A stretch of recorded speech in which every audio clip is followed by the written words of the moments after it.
Telugu IPO subscribers అందరికీ నమస్తే. Welcome to eagle.iv.ai.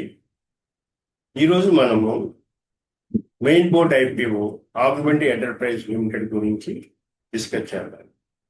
Here we go IPO the financial status of the company. ఈ company మీకు చెప్తూనే ఉంటాయి కదా, ఏఐ పవర్ సాఫ్ట్వేర్ జనరేట్ చేస్తుందని.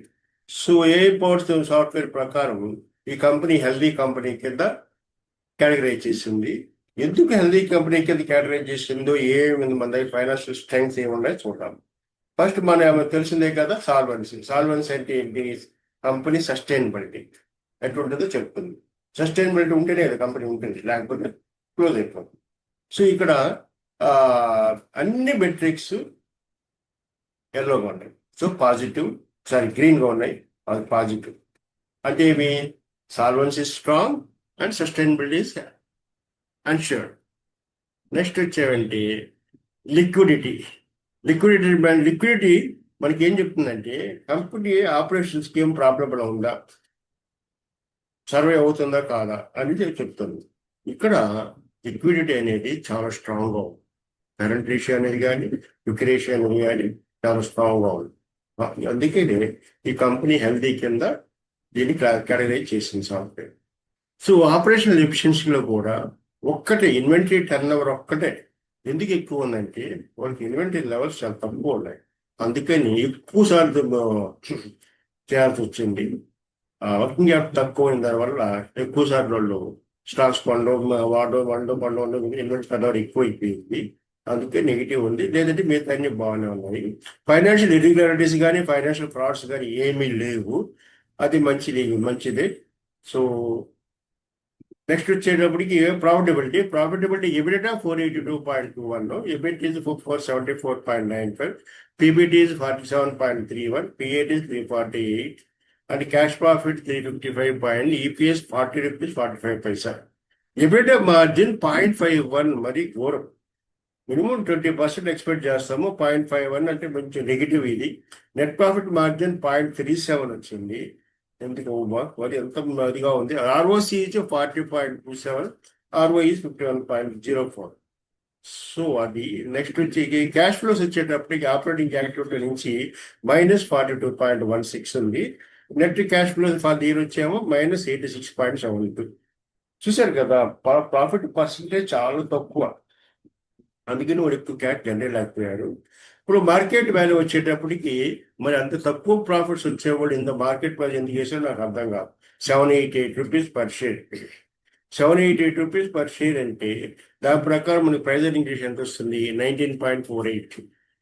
So price to book value 7.05.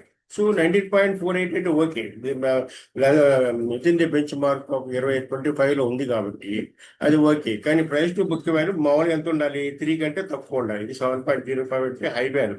అంటే మీరు కాదు సబ్స్క్రైబ్ చేస్తుంటే ఏంటంటే ఎక్కువ వాల్యూ పే చేస్తున్నారు అన్నమాట. దానికి ఎక్కువ నెంబర్ ఆఫ్ టైమ్స్ ఎక్కువ పే చేస్తున్నారు. సో గ్రోత్ ఇండికేటర్స్ వచ్చేటప్పటికి ఏవైతే మనకి మెట్రిక్స్ ఉన్నాయో అవన్నీ పాజిటివ్గా ఉన్నాయి, బాగానే ఉంది. ఒక ప్రాఫిటబిలిటీ తక్కువ ఉంది, క్యాష్ ఫ్లోస్ కొంచెం నెగిటివ్గా ఉన్నాయి. లేదంటే కంపెనీ వైజ్ కంపెనీ హెల్తీగానే ఉంది. ఇది మనకి financial status and financial performance of the company. So ఇది హెల్తీగా ఉంది కాబట్టి దీని గురించి కంగారు లేదు. ఇప్పుడు మనము ఐపీఓ ప్రజెంటేషన్ ఇది ఐపీఓ ప్రజెంటేషన్. వాళ్ళు ఏం చేస్తారు? ఇంటిగ్రేటెడ్ గోల్డ్ సిల్వర్ బిజినెస్ చేస్తారు. సో వాళ్ళు ఏం చేస్తారు? ప్రొక్యూర్మెంట్ చేస్తారు, రిఫైనింగ్ చేస్తారు, ట్రేడింగ్ చేస్తారు, డిజిటల్ గోల్డ్ అమ్ముతారు, జ్యువెలరీ మ్యానుఫ్యాక్చరింగ్ ఉంది, ఇంటర్నేషనల్ సేల్స్ కూడా ఉంది. తర్వాత బిజినెస్ ఉంది, బిజినెస్ టు కస్టమర్ కూడా ఉంది. సో ఇందులో వాళ్ళకి ఏమున్నాయంటే ఆర్గ్యుమెంట్ స్పాట్ గా ఉంటుంది. ఏం చేస్తారంటే బులియన్ ట్రేడింగ్ చేస్తారు. ఆర్గ్యుమెంట్ గోల్డ్ ఉంది.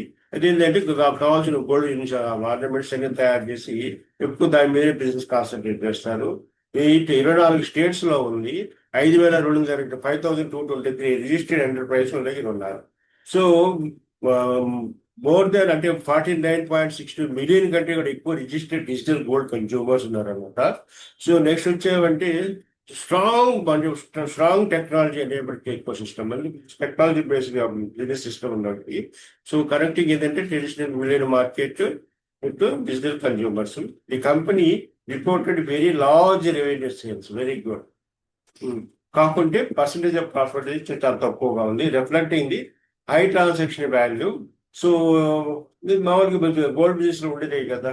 ఇప్పుడు ఎంత తులం ఆల్మోస్ట్ 1,40,000 ఉంది. సో ఆటోమేటిక్ టర్న్ ఓవర్ కూడా ఎక్కువ వస్తుంది. ఐపీఓ వచ్చేటప్పటికి ఐపీఓ సైజ్ 825 crore, అందులో ఫ్రెష్ ఇష్యూ 620 crores, అది కంపెనీ పోతుంది. వైఎఫ్ఎస్ 205 crore, అది సెల్లింగ్ షేర్ హోల్డర్కి పోతుంది. ప్రైస్ బ్యాండ్ వచ్చి 750, 788. IPO opens 21st August open అవుతుంది. ఎప్పుడు క్లోజ్ అవుతుంది? 25th క్లోజ్ అవుతుంది. సో ఐపీఓ ప్రైస్ కొంచెం ఎక్కువగా.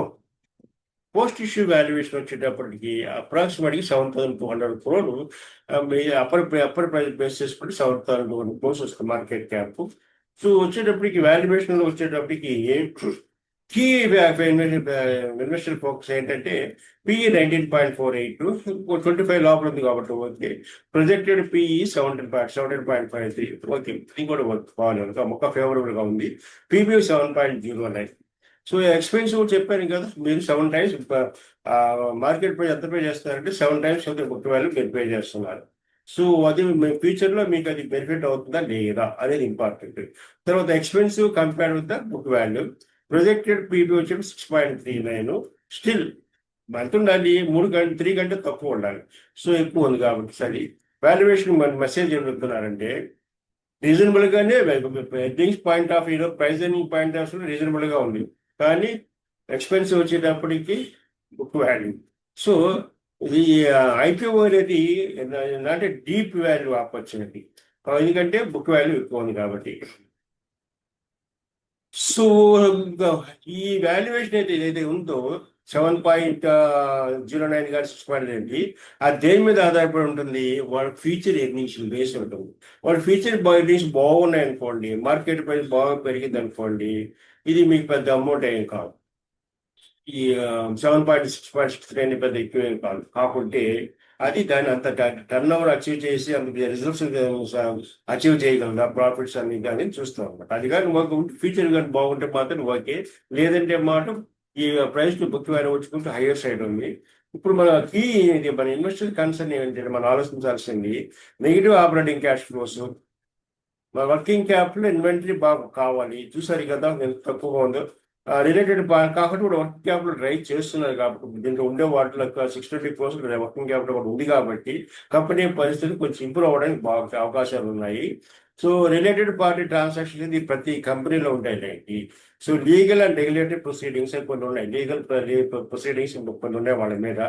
సో కొన్ని ఇవి మన యూనిట్స్ అయితే కెపాసిటీ యూటిలైజేషన్, అండర్ యూటిలైజేషన్ ఉందండి. మ్యానుఫ్యాక్చరింగ్ ఫెసిలిటీస్ ఫుల్గా వాడలేకపోతున్నారు.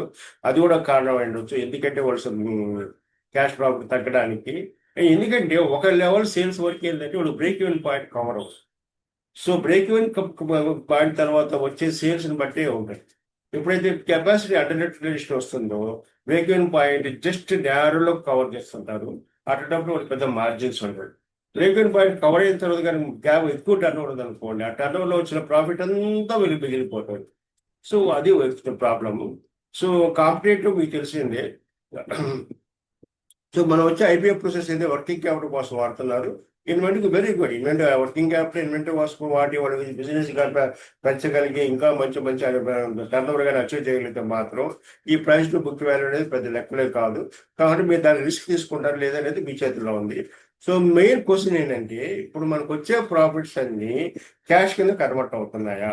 ఎందుకు ఆ డౌట్ వచ్చిందంటే నెగిటివ్ క్యాష్ ఫ్లోస్ ఉన్నాయి కాబట్టి. నెగిటివ్ క్యాష్ ఫ్లోస్ కాబట్టి క్యాష్ ఎర్నింగ్స్ ఎక్కడికి పోతారు అని చిన్న డౌట్ వచ్చింది. సో ఇది ఇన్వెస్టర్ కొంచెం ఆలోచించాల్సిన విషయమే. నెక్స్ట్ వచ్చేటప్పటికి మార్కెట్ సెంటిమెంట్ వచ్చేటప్పటికి ఆగ్మెంటెడ్ ఎంటర్స్ ద మార్కెట్. మంచి ఐపీఓ అయితే చాలా బాగా వస్తుంది. చాలా చాలా చాలా ఐపీఓ వచ్చే టైంలోనే వీళ్ళు కూడా ఐపీఓకి వస్తున్నారు. తర్వాత ఇది గ్రే మార్కెట్ వచ్చేటప్పటికి ప్రీమియం కొంచెం ఎక్కువగా వచ్చేది, కానీ అది ఎంతవరకు నిలబడుతుంది అనేది మీరే ఆలోచించుకోవాలి. జిఎఫ్పి అనేది ఏంటంటే అనఫిషియల్, అది అది ఎంతవరకు నిలబడుతుంది అనేది మీరు ఆలోచించుకోవాల్సిందే. So company gold market exposure, digital consumer base వచ్చే గ్రోత్ వచ్చేటప్పటికి, సో ఇన్వెస్టర్ అటెన్షన్ అయితే రావడానికి, గోల్డ్ బిజినెస్ కదా, సో కొంతమంది ఎక్కువ మంది సబ్స్క్రైబ్ చేయడానికి అవకాశం ఉంది. ఒకటే ఒకటి రిస్క్ ఏంటంటే క్యాష్ ఫ్లో వస్తుంది, ఇది నెగిటివ్ ఉంది. కాకుంటే ఒకటే మళ్ళీ ప్లస్ పాయింట్ ఏంది, వాళ్ళు ఇప్పుడు వాళ్ళు ఐపీఓ ఫండ్స్ అంతా వర్కింగ్ క్యాపిటల్ వాడుతున్నారు కాబట్టి, సో మంచి రెవెన్యూ రావడానికి అవకాశం ఉంది, టర్న్ ఓవర్ పెరగడానికి అవకాశం ఉంది. టర్న్ ఓవర్ పెరిగేపోతే ఏమవుతుందంటే వాళ్ళకి కాంట్రిబ్యూషన్ అంటే sales minus cost of production difference ఉంది కదా, బ్రేక్ ఈవెన్ పాయింట్ క్రాస్ అయిన తర్వాత అదంతా కాంట్రిబ్యూషన్ మొత్తం ప్రాఫిట్ అవుతుంది. అప్పుడు వీళ్ళకి ఏమవుతుంది, ఎంత సేల్స్ పెరిగితే అంత ప్రాఫిట్ పెరుగుతుంది. అప్పుడు వీళ్ళకి ఏమవుతుంది, ఈ నెగిటివ్ క్యాష్ ఫ్లాష్ అంతా పెద్ద ఇష్యూ ఏం కాదు, కంపెనీ ఓవరాల్ గా బాగుంటుంది. సో మొత్తం మీద మనం ఏం చెప్తున్నామంటే బిజినెస్ వచ్చేటప్పుడు strong, growth potential high, PB valuation reasonable, PE valuation reasonable, PB valuation expensive, cash flow కొంచెం ఆలోచించాల్సింది ఉంది. కాకుంటే ఈ వర్కింగ్ క్యాపిటల్ వల్ల కొంచెం తగ్గడానికి అవకాశం ఉంది. సో రిస్క్ అనేది కొంచెం మానిటరింగ్ చేయాలి. సెంటిమెంట్ వచ్చేటప్పటికి పాజిటివ్గా ఉంది. ఫైనల్గా మనం ఏం చెప్పేదంటే స్ట్రాంగ్ బిజినెస్ కాకుంటే చీప్ ఐపీఓ కాదు. మనం డిస్కస్ చేసాం కదా, ఇంటికి చీప్ ఐపీఓ కాదు. సో స్ట్రాంగ్ బిజినెస్, మంచి గ్రోత్ పొటెన్షియల్ ఉంది, ఇన్వెస్టర్స్ మంచి ప్రీమియం పే చేస్తున్నారు. వాళ్ళు ఒకటే ఏంటి మనం ఆలోచించాల్సిందంటే, వాళ్ళు ఈ ఐపీఓ వర్కింగ్ క్యాపిటల్ కింద వాడుకొని టర్న్ ఓవర్ పెంచేసుకొని ప్రాఫిట్స్ పెంచేసుకొని ఈ నెగిటివ్ ఆపరేటింగ్ క్యాష్ ఫ్లోస్ లేకుండా తీసుకుంటే మాత్రం ఇన్వెస్టర్స్ కి ఫ్యూచర్ బాగుంటుంది. అది కూడా సబ్జెక్టు మీరు కన్విన్స్ అయితేనే, మాది చెప్పడం వరకే, మీ బెత్తనం తన మీద అంతా మీ ఇష్టం. సో గ్రోత్ ఇన్వెస్టర్స్ ఏం చేయొచ్చు, మే కన్సిడర్ అంటే మీరు ఇన్వెస్ట్ చేసుకోవచ్చు. సో కొంచెం ఆలోచించే వాళ్ళకి ఏం చేయాలంటే కొంచెం వెయిట్ చేసి బాగుంది అనుకుంటే అప్పుడు కావాల్సి ఉంటే చూడండి. సో ఇది online video company. So argument ఏంటంటే scale and growth story, but కాకుంటే ప్రైస్ బుక్ వాల్యూ, ఇదే చెప్తున్నాం మొదటి నుంచి మేము. ఎందుకంటే ఇది అచీవ్ చేయాలి, దాని కానీ అచీవ్ చేయగలిగితే మాత్రం పెద్ద ప్రాబ్లం ఏం కాదు. కాకుంటే అచీవ్ చేయగలదని అనుకుంటున్నాను, ఎందుకంటే వాళ్ళు 62 crores వర్కింగ్ క్యాపిటల్ రైజ్ చేస్తున్నారు కాబట్టి దాంతో వాళ్ళు అచీవ్ చేయొచ్చు. సో కంపెనీ కూడా హెల్దీ కంపెనీ కాబట్టి ఇన్వెస్టర్స్ మీ ఇష్టం, మీకు పాజిటివ్ డెసిషన్ కూడా తీసుకోవచ్చు. ఏదైనా సరే మీ చేతిలో ఉంది. చెప్పే కదా, as always investment decision should be based on your own financial goals, risk tolerance. Thank you for watching. మీకు కానీ అనాలిసిస్ బాగుంది, యూజ్ఫుల్ అంటే మాత్రం దయచేసి వీడియో లైక్ చేయండి, సబ్స్క్రైబ్ చేయండి. అండ్ మా ఛానల్ కరెక్ట్గా ఉంటే ఇంకా నెంబర్ ఆఫ్ ఐపీఓ రిపోర్ట్స్ వస్తాయి. నేను చెప్పేది మీకు ఒక్కటే, ఫండమెంటల్ అనాలిసిస్ కానీ ఫాలో అవ్వకపోతే మాత్రం మీ ఇన్వెస్ట్మెంట్ ఏ డిఫాల్టింగ్ కంపెనీలో, అన్హెల్దీ కంపెనీలలో, లేకపోతే నెట్వర్క్ కంపెనీలో ల్యాండ్ అవుతుంది. మీ కనీసం ఫేస్ వాల్యూలో ₹1 కూడా రాదు. కాబట్టి జాగ్రత్త. Thank you very much.